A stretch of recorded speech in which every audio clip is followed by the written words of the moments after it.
So for this pose, I chose another one from Pinterest, and I have a lot of different references that I use from Pinterest. If you haven't followed me on there, you can go ahead and follow me on there. Also, if you want to see a lot of the ones I have saved on there that I draw and get reference from.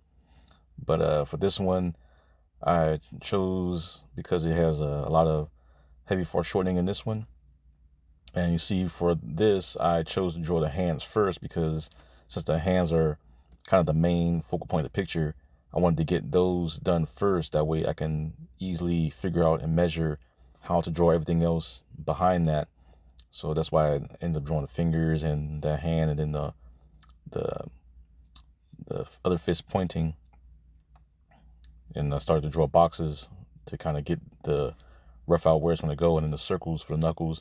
And whenever I do the circles, I kind of go in and add the squares for the fingers and then start roughing it out after that. And I try to do it in a way to where I can kind of get a general idea and know where to go whenever I erase it lightly and go over it with a more detailed sketch to draw out the female character.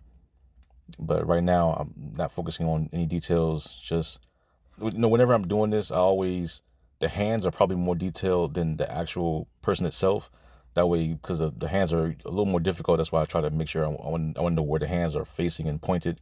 That way I can kind of get a general idea and get those done faster.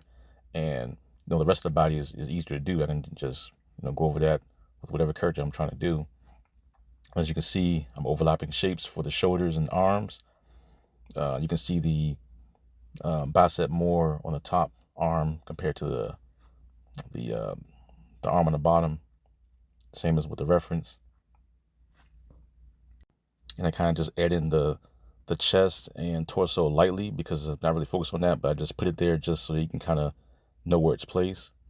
And after that, pretty much done.